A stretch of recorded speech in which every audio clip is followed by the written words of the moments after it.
They say humans are rational animals, but if you look at history, you'll see a very different story.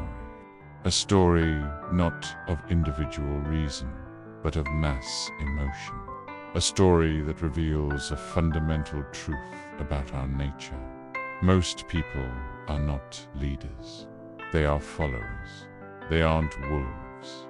They are part of the herd. Think about it. What does the herd want? It craves comfort, the safety of the group, and the warm feeling of approval from others. The wolf, on the other hand, seeks something entirely different. Freedom, the power to shape its own destiny, and the cold, hard truth, no matter how uncomfortable. This is the fundamental divide. The reason so few dare to break away and stand apart. It's not just a choice, it's a deep-seated instinct. Let's dive into the nature of the herd. Picture a vast crowd moving as one. Is each person individually deciding to turn left at the exact same moment? No, they move together, driven not by conscious thought, but by a powerful primal instinct. Social psychologists have a name for this: herd mentality.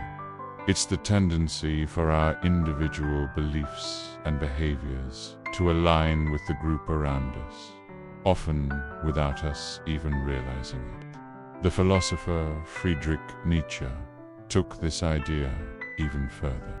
He called it slave morality, the value system created by the masses, the many who prioritize security and conformity over individual greatness and risk.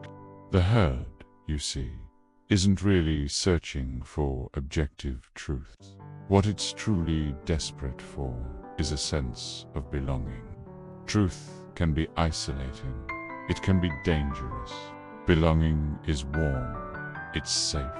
It's so much easier to simply follow the established path than it is to stop, question, and forge your own. Thinking is hard work. Following is easy. And in a world filled with uncertainty, easy often wins. We're wired to conserve energy, and critical, independent thought is one of the most energy-intensive activities there is. So, if the herd is naturally inclined to follow, it begs the question, why does it need leaders in the first place? Look back through the annals of time. The great masses of history have always rallied behind someone. Rulers, prophets, kings, generals, even modern-day influencers. Why is this a constant pattern? The simple and perhaps uncomfortable answer is that most people are terrified of responsibility. True leadership isn't just about giving orders. It's about bearing the weight of the consequences. It's a heavy, often crushing burden. It's dangerous. To lead is to make yourself a target. Therefore, it's far easier, far more psychologically comfortable to delegate that responsibility, to hand over the power of choice to someone else and simply obey. The herd instinctively waits for a clear, confident voice to cut through the noise and tell it which way to go. It craves direction, and into that void, into that silence of indecision, steps the wolf. The wolf becomes the voice that the herd was waiting for. But what does it truly mean to be the wolf? It's not about being cruel or aggressive, as the stereotype might suggest. The essence of the wolf is to be separate. It means choosing to think when everyone else is content to copy. It means having the courage to act when everyone else is paralyzed by hesitation. And crucially, It means being willing to endure the consequences of that separation. The mockery, the doubt, the suspicion, even the outright hatred from the very people you might one day lead. The wolf's path is a lonely one. You see things differently. You connect dots that others ignore. And when you speak your truth, it often sounds like madness to the herd. The lone wolf is almost always feared before it is ever followed. That fear is the herd's natural defense mechanism against anything that disrupts its comfortable consensus. The wolf is a threat to the status quo, and the status quo is where the herd finds its safety. So it defends that safety by attacking the source of the disruption.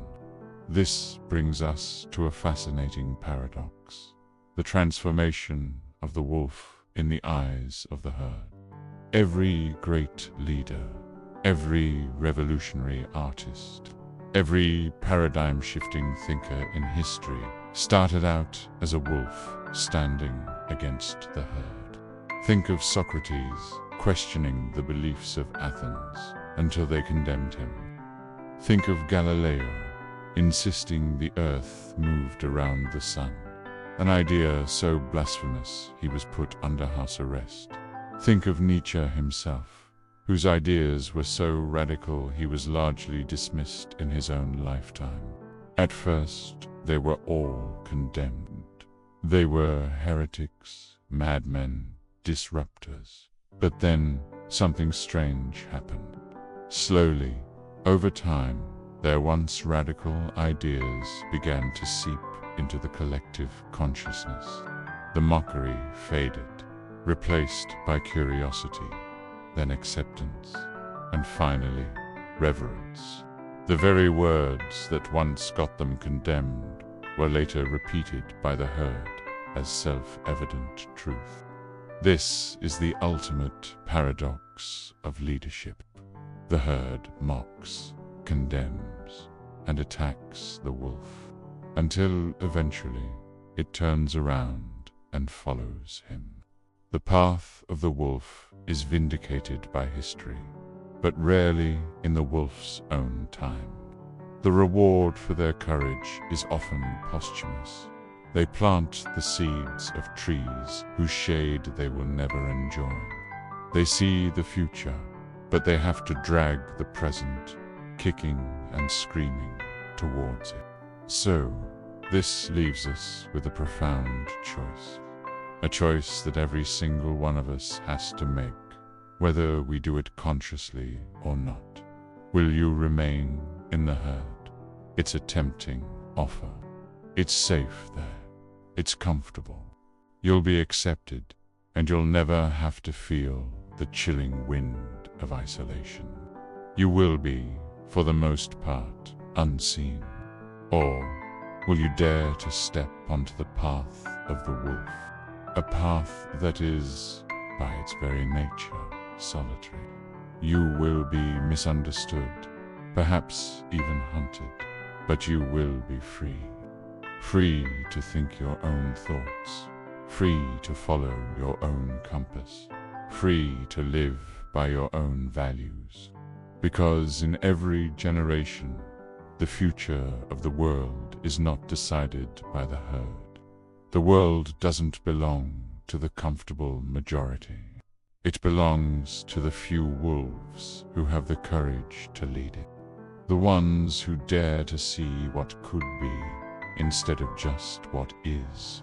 The ones who accept the burden of responsibility because they know that the price of freedom and progress.